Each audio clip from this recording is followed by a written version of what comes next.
Hello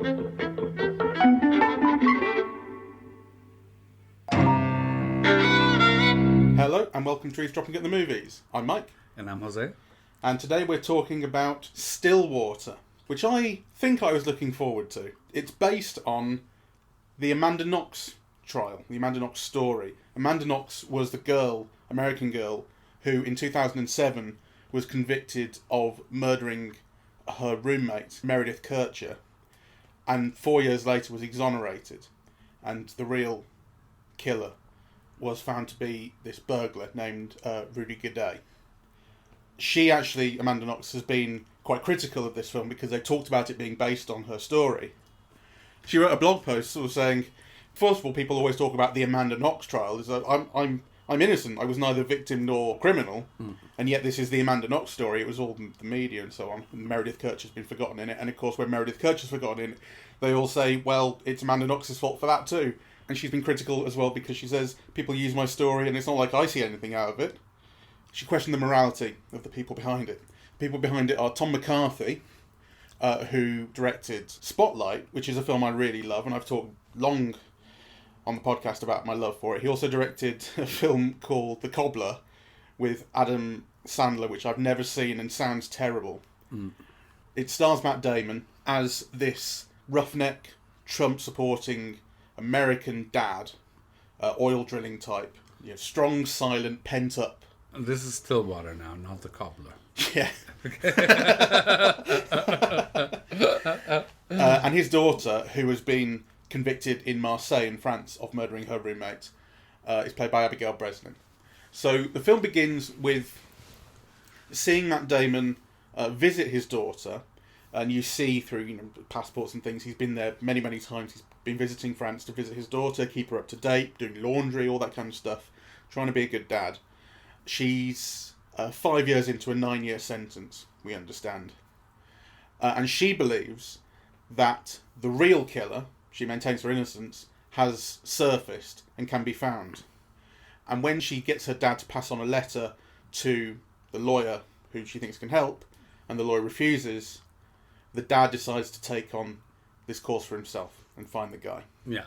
Hakeem, his name is.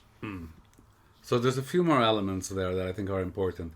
She doesn't want the father to know or to be involved in this. Yeah. And, he begins to act without her knowledge and against her wishes. That's right. She considers him a fuck-up. And when the lawyer refuses, as I say, he does it, but he lies to her and says that the lawyer has got this in hand. The lawyer is continuing the investigation, hoping to reopen the case. Yes. So that's an important element of the film, as is us being told that he's a fuck-up, because actually we don't see Matt Damon fucking up at all.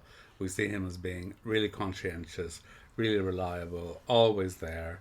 Like we said, he's visited her every time he's had the opportunity. When you see the list of visits, it's, there's so many you can't count. Yeah, so he's obviously been very conscientious. But it's important to the story that he was once a fuck-up. Yeah, that he was once somebody who drank too much and who took drugs and so on. Yes, that's true. We don't see him doing any of that anymore. And in fact, when he starts acting out and people discover this, they question, are you drinking again? No, it's not me. But let's say we're going into spoiler territory now. Although my initial recommendation would be I'm not that impressed with it. I loved it. Really? I was very moved by it. And actually, I think all of the things that moved me were the things that Amanda Knox doesn't like. Yeah. Yeah. Because I think the story, it's very complex because, on the one hand, he's a quiet-spoken man of very deep feelings, who has had a difficult life, yeah. So he wasn't good at studying. He's been working the rigs. It meant, he had to work, all across, wherever work called him. His wife committed suicide. Yeah, so after their daughter's conviction. So, he's somebody, you can understand why somebody like that would drink, yeah, and turn to drugs and so on. But where we begin, it's a kind of, I was very moved by the constancy, by the loyalty, by the attempt, by the bond that he has with his daughter, even though she resists, she doesn't recognize, and actually I think that there's a really nice balance of complications in a way of, what is to be human. So her, and this is a spoiler, having caused the murder, even though she didn't do it, right, and feeling her guilt and attempting suicide, kind of is almost like a rhyming thing of what the father has been going through, with the death of his wife, his own daughter trying to commit suicide later on, so it's kind of for me a depiction of really flawed people in quite difficult circumstances, but trying to do the right thing, and important for them to be doing the right thing. I was constantly moved by it, actually, and things that I normally would laugh at, like the prayer, the saying grace before every meal, or that moment where he kneels down in the hospital and prays, with his daughter's dissident. I was really moved by all of that. Yeah, I did like that sort of stuff, and I didn't think it was a failure of a portrait of that kind of person. I did quite like his portrayal, but I do think the film is very simple. Huh. I mean, I think it thinks it's being clever. It sort of says, we're all human underneath, and we're complex, and we can break bread together. And Trump or Republican or Democrat, we're still people underneath. And I think this isn't that profound. He has hidden layers. Oh, who knew? I think it's well. I was moved, and I appreciated all of those things, because also the way that they're revealed. So, in that conversation that you're talking about, that you vote for Trump, you would think he would be the kind of person who would vote for Trump. But his answer is, I didn't vote. And then why not? Well, I've got a criminal record and you're not allowed to vote. Which actually, again, I think it comes as a surprise. It came as a surprise to me, all of those things. Because the way that you're introduced to him is a quiet man driving through the immensity of America, those huge spaces, to see his mother-in-law? I think it's his mother-in-law. Yeah. And again, there's a kind of an ornery constancy in that relationship. And then when he goes to Marseille, he doesn't understand the culture, he doesn't understand the language. Yeah, but he's there. And actually, there's something, I think Matt Damon is so great in this performance, because, I mean, obviously he's Matt Damon, he's that kind of star, but he is also this other person that you've not seen him be before. And I think he's very convincing at it, really. And there is a kind of a bulldog determination and orneriness that you could see how it gets him into scrapes. But that nonetheless is very admirable. I agree with some of that. I agree that Matt Damon is very good in this role. The thing about the Trump conversation, as you say, it ends with this. It's almost a joke. The revelation is that he didn't vote and because he has this criminal conviction.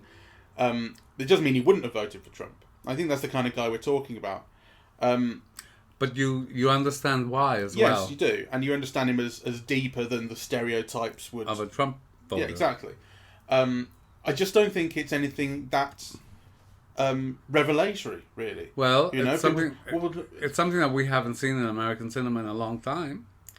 I mean, I think it is revelatory. I think, for this character, who is a good man, I think there's no question the film presents him, as a very good man. Nonetheless, he's taken drugs, he's been, he's had problems with alcohol, his daughter's in jail over a lesbian murder, and yet he's there, right? Like, and then the daughter, who you think is an innocent person who is very difficult with the father because of what she perceives as, his lack in relation to her, then nonetheless has also all those, faults. And the faults is what bind them together in a way and what kind of make them human. And I think when you say, oh, we're all flawed and there's no repercussions, that's not true. Because actually, him attempting to save his daughter, or the actions he took to save his daughter, is in fact what ruins his happiness with this other potential daughter. I didn't say there's no repercussions. Oh.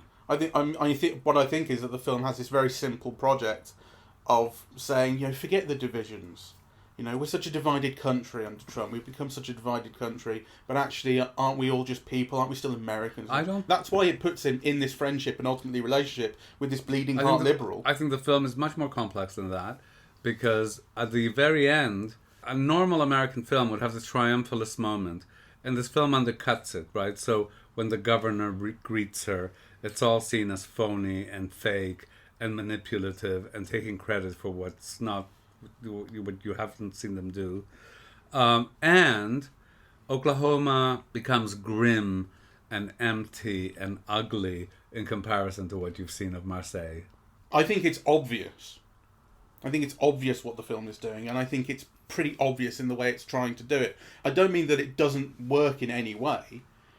What I really liked was how the relationship with the Camille Cotin character, Virginie, and her daughter, Lilou Savio, plays Maya. How the relationship with them develops, and because the film begins as though, well, not begins exactly, but when you're kind of introduced to the premise that the lawyer doesn't want to have anything to do with this, and that he's going to take on this pursuit of the real guy himself, it comes across like it might be like Taken, you know, I have a very particular set of skills and all of that. And actually what the twist is that he has no skills, really. He's an ordinary guy. He's doing the best he can, and he does fuck it up. You know, when he goes searching for Hakim, you know, in the projects, he does fuck it up, and Hakim leaves, and then you have to cut to 4 months later for the next thing to happen. I like how it undercuts that potential for, you know, this revenge thriller. And I like that when you do cut to that 4 months later, the chase has ended. He's still in France. I mean, how he's still in France, having been on a visitor's visa, he never explained. It's just he's still there and he's found work. And he's found work. And I think you're not told directly, but I think you understand why. He's working under the table with immigrants, with other illegal immigrants, on building sites. That's how. I didn't take it as illegal immigration, I must say. I did. To me, it was clear. Okay. Yeah, I mean, you know, those are all people from Africa, from North Africa, kind of, that he's working with. I mean, I took that as more of a portrayal of the city of Marseille. But I think you might be right. I just didn't take. I didn't think it was obvious, at least. Yeah. I mean, the reason why the city of Marseille has so many North Africans is because it's next door to it. But what I liked was that the development of the relationship, I expected it. And then it didn't happen nearly as quickly as I thought it would. So then I thought, oh, it's not doing that. And then when it did do it, I thought, this is nice. It's gradual. It's really taking its time to do it. Yeah. And develop their feelings for each other and develop the way they live. You know, that gets... And it shows her with other men, which is important. Yeah. And again, very counter cliche, very non-cliched. Right. And you just know that Hakim is going to come back into the picture. And when he did, you know, I knew exactly what the film was doing. I knew when they went to the Olympic Marseille match that he was going to see him there. It was obvious. I didn't, but... Oh, really? No. I thought it was completely obvious. This is where it happens, you know, because he's gone to the Marseille game with the girl, with Maya, and she's ecstatic. She loves Marseille and everything. And having a great time. And then he sees him. And you know, your heart sinks because you know he's going to fuck it up. And what he's going to fuck up is... the film has given him real stakes. Yes. And that's what's really, really effective about that whole section of the film for me. And what follows after, because, I mean, that whole thing is... So he's built up this relationship and has developed a father-daughter relationship with Maya, and yet he puts her at extraordinary risk in the attempt to save his biological daughter. Right? Yeah. And actually that's what results in him losing that whole relationship and that whole family. Right? Yeah. So that's the price he pays. But actually those stakes are very high, and I think, you know, the child remains innocent in this, and he's just driven, right? Like, without being conscious of... Well, what I like as well is that when it gets to Virginie kicking him out, when it's all uncovered, because he's been keeping the secret that he has kidnapped this guy and put him in the basement, it's a horrific thing to do. And I think even for a character who it's been established has the propensity for these outbursts of violence, is out of character, and I don't think the film handles it well. I don't think or at least if once he does it, I wish the film would show him introspecting on it. It doesn't at all. He actually seems very comfortable with it, which I don't like. I don't think it fits. But I do like the overall impression, although I think it's something you have to read into the film, that your daughter comes first, your kid comes first, and that's what's driven him this whole time. And which is the same thing with Virginie, because when she kicks him out, her kid comes first. You know, so you think, oh, maybe she could understand what he's done, but no, she's protecting her kid from a guy who's done something really radically inhumane. But like I said, I do think there are problems. I think that's really missing that, any sense of him questioning what he's just done. I also think something that's missing is any continuation from that scene where he visits his daughter in the hospital, her having attempted suicide. It's forgotten about completely. Well, I like those ellipses. The film works on the basis of several ellipses. So he punches the guy, and then you don't see the aftermath. Virginie lets the guy go free. You don't see her do it. The film works on the basis of a whole bunch of things that you don't see, but that the repercussions overhang the film. And I quite like that aspect of the film. I think some of that is ellipses that have purpose, and some are just missing and actually weren't considered. Oh, I don't know. I mean, I think it would have been too much to have had a kind of a reconciliation scene with a daughter, or an open-hearted scene with a daughter after her suicide. Just a mention of it. Well, I think the film puts it at the end, puts that scene at the end in the porch, when they're both in Oklahoma, and I think that works very well for me. It didn't for me. I mean, it's funny because at the Turvis, I'm normally the one who says, just use your imagination, just like, and you're the one going, no, it should have explained this, this, and this. I feel completely the opposite with this one. I think the film is asking you, is assuming that you're going to fill in all these blanks that it hasn't bothered to, and I think it thinks it's being quite clever. I don't know. I mean, I think it is a relatively earnest film. I mean, it's not art cinema. It's quite straightforward. Yeah. But I think actually the material it works with and what it shows you is quite complex. And very surprising to see in a cinema at this moment, really. Do you reckon? I do, because it's a film that's all about relationships. Yeah, I think it's all about. It's about a father-daughter relationship at the heart of it, of very flawed people. I was almost going to say ordinary people, really. People who've made mistakes and who are in pain, and who, as I said, I mean, it's a bit maybe extraordinary in the sense that at the center of it is this murder, right? But I also thought it was tactful. It underplayed the sensational lesbian aspect of it. It's there. But it doesn't sensationalize it. And it's almost like, besides the point that she's a lesbian in a way, the daughter, right? Like the film really doesn't make anything of it. It doesn't affect, the father's feelings in any way, or indeed the grandmother's, or, I thought that was all kind of that works well. With great tact. That works well, and I like that does fit with his kind of wound-in, introverted nature. That he, a lot of Matt Damon's lines of dialogue are along the lines of yes ma'am, no ma'am. Very simple answers. So great. And because he communicates everything. Yeah, he does. He says a lot with those lines. And those are well written conversations as well. And they fit. And you do get the feeling that that his acceptance or tolerance of his daughter's sexuality fits in with that. That actually you don't get inside his skin and know really what he thinks about it, because you think on one hand it seems to be roughneck, probably Trump supporting, Christian. Although it's not a cartoon, it's stereotyped to some degree. Or at least it's a archetype. So you think, well, that's something that he would have trouble with. And if he does, it makes sense that it's inside him. And it's something that he maybe struggles with if he does. And that's part of maybe what he prays about sometimes. You don't see any of that. But that's not something I had a problem with not seeing. I did like that was, I suppose, left up to you to think about.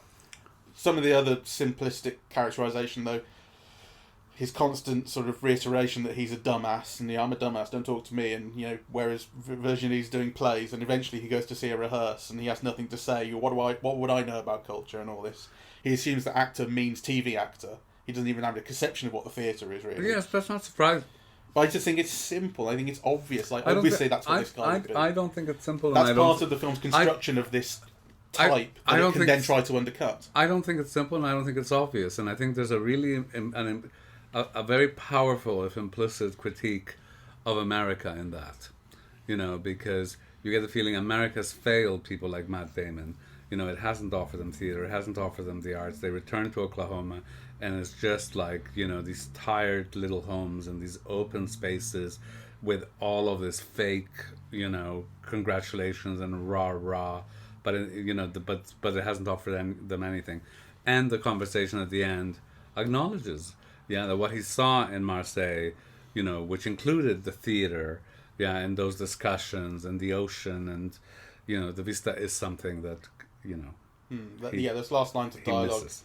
Where his daughter says, nothing's changed, Stillwater's the same as before, and he says, doesn't look the same to me at all. Exactly. And I thought, it's trying to say too much there with it, saying that it I don't hasn't think so. really explored enough. No, I think it, the imagery's there, the food, the conversation, all of it is there, I think. I really liked it. Yeah. I didn't hate it by any means. I was really involved with it, and I think it's a very well told story. But I just think the project is so obvious that I find it insulting. Let me put it another way. It was a 2-hour, 20-minute character study. And, I was more involved and engrossed in it than I was in Jungle Cruise. Where, like in Jungle Cruise... Is that going to be your new yardstick? Well, it's what we saw today. So I'm comparing it to what we saw today. Yeah. And... that was full of action and colour and whatever. And I think I looked at my watch 2 or 3 times. This one is a quiet character study. No big razzle-dazzle. No special effects. No action sequences. Nothing really. I mean, the most visually interesting moments were actually at the football match, right? And I really like the way the football match was shot. Yeah. I like the fact that you could tell, because of the quality of the image, that this had been shot on different cameras. They were a real match. They hadn't set this up. They'd gone in there amongst the real fans to snatch these shots for the most part. I think it's obviously different when you see Hakeem in the crowd. That's it's something different. But a lot of those shots early on are Matt Damon and the girl really in a football match. Yes, and the football match also conveys this cultural dislocation, these cultural differences. It's not like football. Why are they doing that? They're winning. When they're shooting all the flares off, someone should tell them they're winning, he says. All of those things I think are kind of, really, really interesting to me. So he's a man he's a fish out of water, but actually this new water that he's in is making him think about how much more polluted and unsatisfactory his home water is. That's fair. I would say on the Amanda Knox question just quickly, because I mentioned, that she wrote a critique of, if not the film, the people behind it and the statements they'd made. And it's kind of worth reading. It's a short thing on a blog, in fact, and she did a series of tweets saying the same thing. What I would disagree with her on is that I think any reasonable person could see that this is as lightly inspired by her story as it could be. The details are all different. Obviously, the names are different, but the details are all different, really. Clearly, the fact that the film implicates the Abigail Breslin character in the murder is not something that Amanda Knox wants attached to her, nor should it be. But that's what makes the film better. But that's also what makes the film loosely inspired, and like I say, any reasonable person should get that. Yeah, of course. And I love those complications. I love that, she's not a murderess, but she very likely caused her murder, but she remains in love with this woman whose murder she might have caused, right? Like, I just think that's terribly interesting. The film communicates all of that very clearly, right? So, without any huge outbursts. Yeah, actually, I was trying to think, does Matt Damon have any big emotional outburst in it? I don't think so. Other than knocking people out and keeping a prisoner. Well, but actually, he even does that in a quiet manner, and that lasts like a second, yeah? He parks the car, he goes behind him, one punch, and then cut to, So you don't see him screaming. Or, no, you don't see him scream. So, and the only fight scene that you see really is the one where he gets beaten up. And even then he doesn't scream. So I think the film does a disservice to its Arab characters and characters of kind of foreign and minority descent, which is where some of the film is spent. So in Marseille there are these projects, essentially banlieues, housing estates, all that kind of thing, whatever you like call The them. Wire, but over many stories. And when they're first on the search for Hakeem, they're talking to these 2 young girls, people of colour, in this area, and he has to be told, we're not really welcome here, and don't go after them and stuff. That's not how it's done here. It's like you have to tell an American about racial, about kind of areas that don't come from that kind of thing. That's ridiculous. I think the film handles that beautifully. In fact, I completely disagree with you. Because, first of all, does someone like Matt Damon see, Hakeem as a racially different character? I don't necessarily think so. So, the politics of race in France are completely different than those of America. I wouldn't expect him to recognize. In fact, I think those whole sequences are how he doesn't get it at all, right? Like, all the talk about Hakeem, at least early on, maybe before we see him, is about him being Arab but light-skinned. Yeah, I mean, I think it's clear that he conceives of him as different because of that. Well, I didn't. Yeah, that's how they talk about it. Well, my point is that race is socially constructed. Yeah. Right. So if you see a picture of Hakeem, I wouldn't necessarily think that he's North African, or he could just as easily be a Frenchman, right? So yeah, I think the politics of race, of color, of geography, of where and how people live, right, and what those societies are like, are different, right? It's like, kind of when La Haine came out, or, what is it, DC 13 or whatever it's called, or District 13, those films all evoke kind of those banlieues and the gangs and, all of that, which this film kind of, touches on, but you don't expect the Matt Damon character to know about them. And the film kind of both tells you that he's completely unaware of those, depicts the racism, in France, which is, very similar to that in the U.S., but with black people, yeah.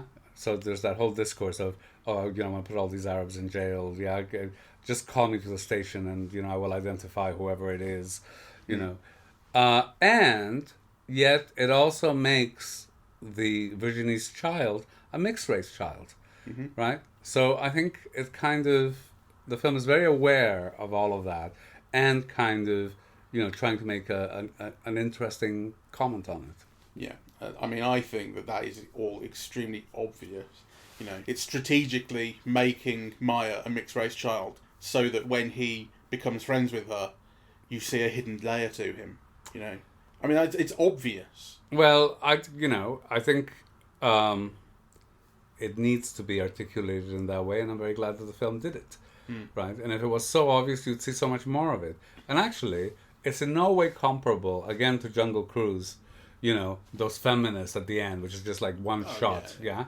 I mean, that's obvious and, manipulative. Yeah. This is kind of... But I expect more of this than I expect of Jungle Cruise. That's why I didn't criticise... I didn't even think to criticise that in Jungle Cruise. It's so obvious that it would be obvious. In here, I wanted more subtlety. I wanted more... I think the filmmaking, the storytelling, shot to shot, is really good here. I think the construction of everything overall is obvious and not clever enough. So I have mixed feelings because I don't think it's a great film. But I think it's a very good film, and I was very glad to see it. I also think it's a very unusual film in terms of the subject matter that it deals with, the characterization involved. I mean, it wouldn't necessarily be so unusual in a late 60s film, say, but actually, in terms of what is made available to us from contemporary mainstream American cinema, I think this is really, unusual, and it was unexpected for me. Sure. And I really liked it.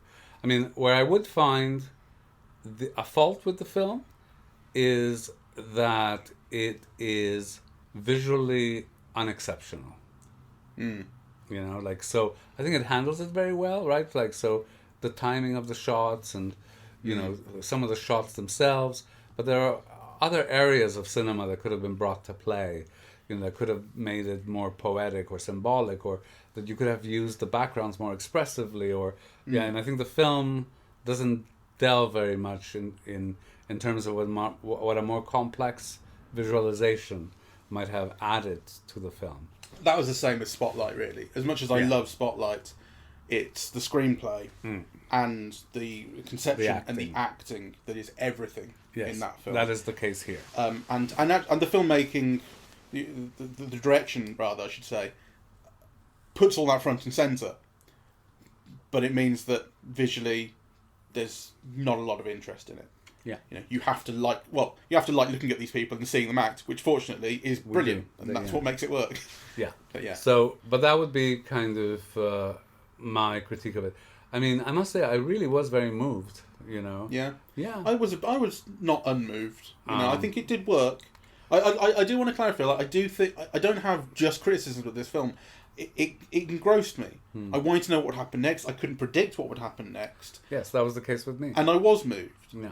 It's not an unsuccessful film in that respect. It's just that I think it's, as I've said, everything kind of behind it and what I think it's trying to do overall is not something that I thought was actually impressive. Well, I found it more impressive than you. And actually, I think that, making a film that is 2 hours and 20 minutes long, and that is a character study, engrossing and moving, is its own achievement. Yeah, that is true. So it's worth seeing. I mean, given all that, it's worth seeing. I think it's very much worth seeing. And I actually think it might be Matt Damon's greatest performance. I think he's absolutely extraordinary in it, actually. Ooh, interesting. Yeah. To carry all of that, to be both himself, recognizably Matt Damon, and yet you really get a sense of a human being from Oklahoma, and internalizing like that. And someone with a lot of skills, actually, because, he knows how to fix plumbing. Yeah, he has all these manual skills and electrical skills and so on, but who conceives of himself as not intelligent, because of his lack of education. I mean, you really felt that was a real person. And that's almost the opposite of what Matt Damon stands for. Matt Damon stands for Harvard and WASP and a kind of middle-class privilege. And Democrat, definitely. And Democrat. Very outspoken. To make that character believable and to make him so moving, I thought is fantastic. Yeah, that's fair. All right, well, thank you very much for listening. We are eavesdropping at the movies, and we are on Apple Podcasts, Audible, Google Podcasts, Spotify, SoundCloud, and YouTube. On social media, we're on Facebook and Twitter at Eavesdrop Movies, and the website is eavesdroppingatthemovies.com. Thank you very much. Bye-bye.